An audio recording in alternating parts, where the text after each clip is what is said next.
नमस्कार दोस्तों, English with DK में आपका एक बार फिर से स्वागत है।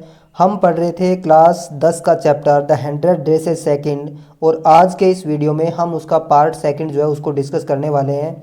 तो चलिए शुरू करते हैं बिना समय ख़राब किए हुए, सीधा चलते हैं अपने पार्ट के ऊपर। बहुत ही इंटरेस्टिंग चैप्टर होने वाला है। तो when school was dismiss in the afternoon, और जब दोपहर को स्कूल जो है उसकी छुट्टी होगी, डिसमिस हो गया, पैगी सेड, पैगी ने कहा, with pretended casualness. Pretended casualness का मतलब होता है कि दिखावटी लापरवाही के साथ उसने ये कहा, hey let's go and see if that kid had left town और नोट, कि चलो चलते हैं और देखते हैं कि उस लड़की ने, वो लड़की जो है वो कस्बा छोड़ करके चली गई है या नहीं चली गई है।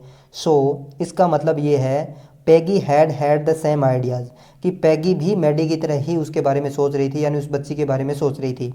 मैडी ग्लोड, और मैडी जो है उसकी आंखों में एक प्रकार से चमक आ गई, उसमें एक आशा का संचार हुआ। Peg was really all right, कि पैग सही कह रही थी कि उन्हें अब उस लड़की की तलाश करनी चाहिए। यदि वो घर पे है तो उससे मिल करके उनको माफ़ी मांगनी चाहिए, तो ये काम उनको करना चाहिए। The two girls hurried out of the building, और वो जो दो लड़कियां जो है वो तेज़ी से उस बिल्डिंग से, स्कूल से बाहर निकलती हैं। Up to the street towards Boggins Heights, और उस गली में जाती है जो बोगिंग हाइट्स की तरफ जा रही है। The part of the town, और ये पार्ट टाउन का वो भाग है, दैट वोर का मतलब ऐसे वियर की सेकंड फॉर्म है पहनना, सच ए फॉरबिडिंग एयर, और यहाँ का कस्बा जो है उसने इस प्रकार की हवा को पहन रखा है, यानी उसकी हवा जो है वो कैसी है। On this kind of A November afternoon, कि नवंबर आफ्टरनून की ऐसी फॉरबिडिंग एयर है, यानी वहाँ की हवा जो है वो गंदी हवा है एक प्रकार से। और ड्रिजलिंग का मतलब होता है सिलनबरी, डैम्प एंड डिसमल का मतलब होता है, यानी एक प्रकार से वो जो हवा जो है वो निराशाजनक हवा है या बेकार हवा जो है वहाँ की। एटमॉस्फेयर कहने का मतलब वहाँ का जो हवा जो है उसके अंदर कुछ पर्यावरणीय दृष्टि से गंदी हवा है वहाँ की। वेल एट लीस्ट सैड पैगी ग्रिफलिंग, और ठीक है, एट लास्ट अंततः, सैड पैगी, पैगी ने कहा, ग्रिफलिंग का मतलब होता है रूखेपन के साथ। I never did call her A foreigner, कि मैंने कभी भी उसको एक विदेशी नहीं कहा, और make fun of her name, और ना ही मैंने कभी उसके नाम का मजाक उड़ाया। आई नेवर थॉट, मैंने कभी नहीं सोचा, she had the sense to know we were making fun of her anyway, और मैंने कभी ये सोचा ही नहीं था कि उसके अंदर ये सेंस है, उसके अंदर ये समझ है कि हम उसका मजाक बना रहे हैं, ये उसको समझ में बातें आती है कि नहीं आती है।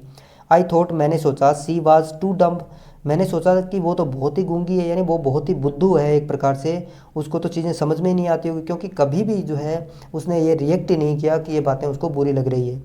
एंड ग्ली, और ग्ली सरप्राइज की बात, सरप्राइज के लिए आता है। लुक, देखो, हाउ सी कैन ड्रॉ, कि वो किस प्रकार से ड्रॉ कर सकती है, किस प्रकार से वो पेंटिंग बना सकती है, तुम देखो।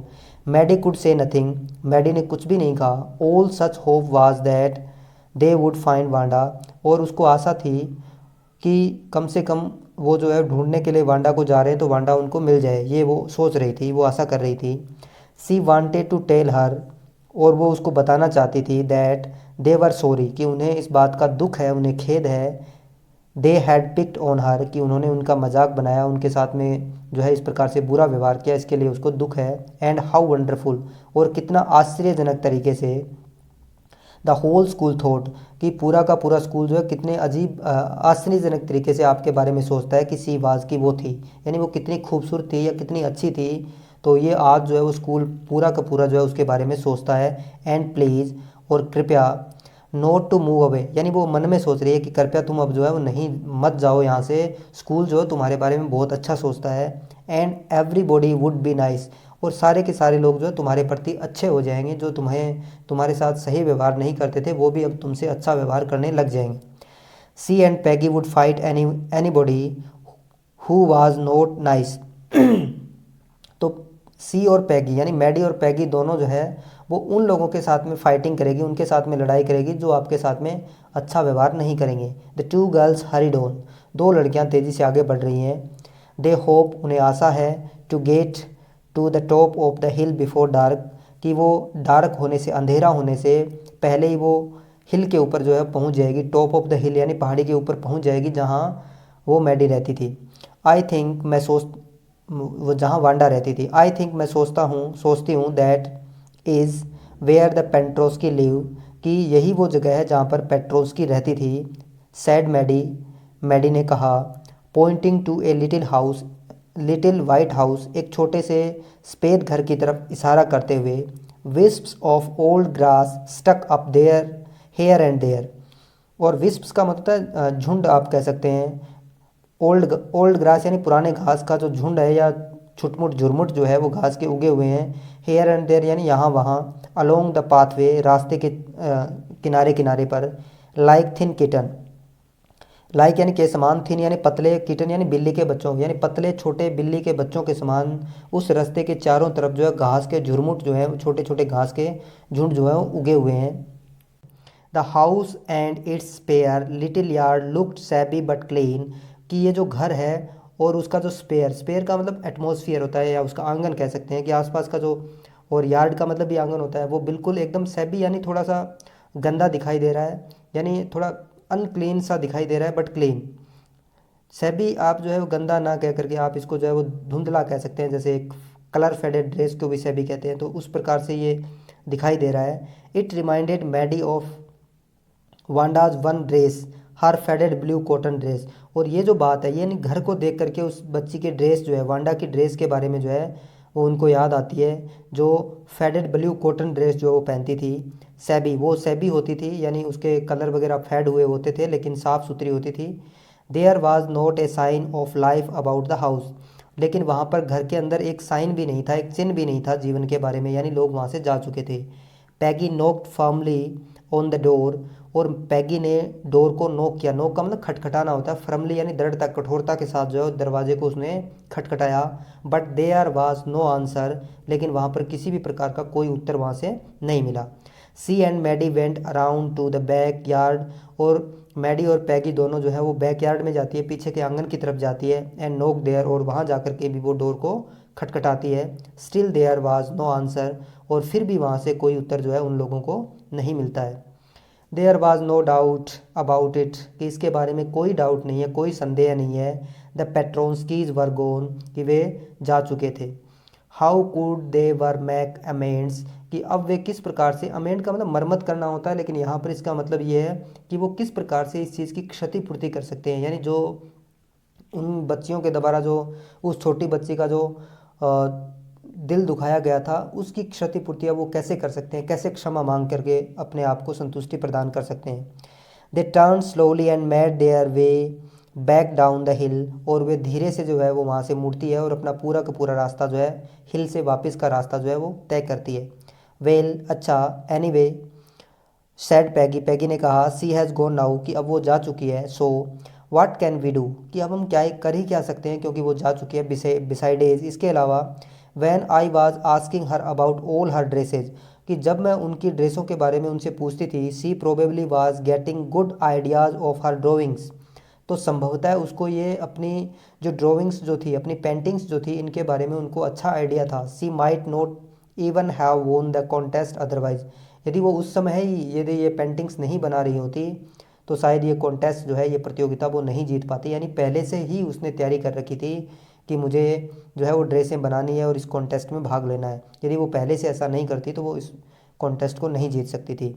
Maddie turn this idea carefully over in her head, और मैडी के अंदर जो है ये विचार जो है वो उसके हेड के अंदर टर्न हो गया।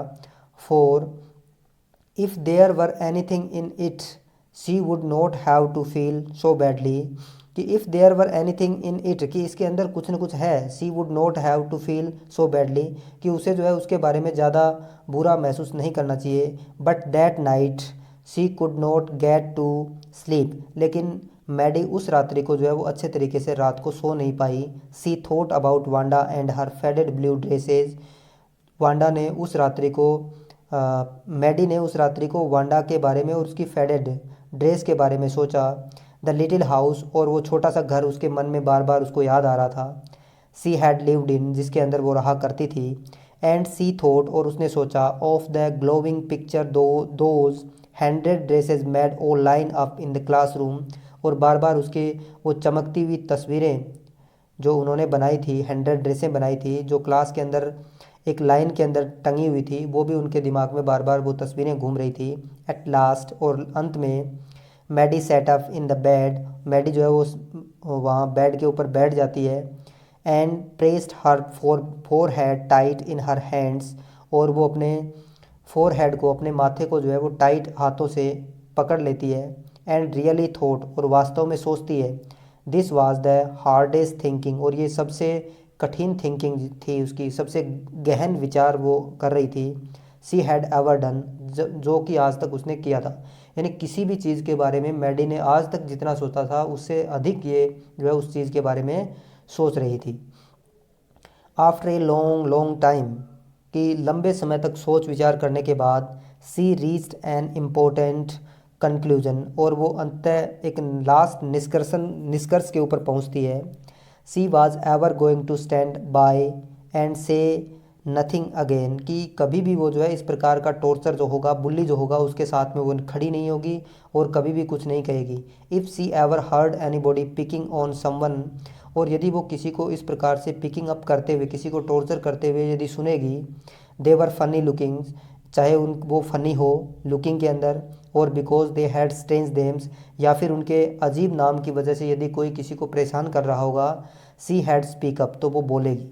यानी वो अब की बार चुप नहीं रहेगी। यदि कोई व्यक्ति किसी व्यक्ति के अपीयर को देख करके, लुक को देख करके, नाम को लेकर के, उसके रंग को लेकर के, उसके जो है वो दूसरे चीज़ों को लेकर के, यदि किसी भी प्रकार से किसी भी बच्चे को हीनता फील करवा करके यदि इस प्रकार से टॉर्चर करेगा, तो इस बार मैडी जो है वो चुप नहीं बैठेगी। Even if it meant losing Peggy's friendship, चाहे इसके लिए उसको पैगी की फ्रेंडशिप को ही खोना क्यों ना पड़ जाए, लेकिन अब की बार वो दृढ़ है, और ये होना भी चाहिए, हमें जो है वो सच्चाई के लिए बोलना चाहिए।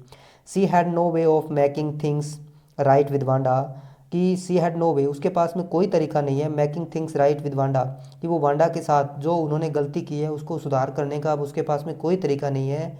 बट फ्रॉम नाउ, लेकिन अब से, on she would never make anybody else that unhappy again, कि अब से वो किसी को एक साथ भी ऐसा नहीं करेगी जिससे कोई व्यक्ति जो है वो अनहैप्पी हो जाए, नाखुश हो जाए।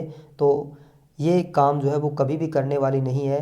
तो इस कहानी से हम ये सीख ले सकते हैं कि किसी भी व्यक्ति के, उसके लुक के आधार पर, उसके रंग के आधार पर, उसके जाति के आधार पर, उसके धर्म के आधार पर, या किसी भी आधार पर हम उसको जो है वो इस प्रकार से प्रताड़ित नहीं कर सकते। और ये हमारे अंदर एक संवेदनाएं होनी चाहिए। तो ये हमें संवेदना के बारे में ये पाठ बताता है।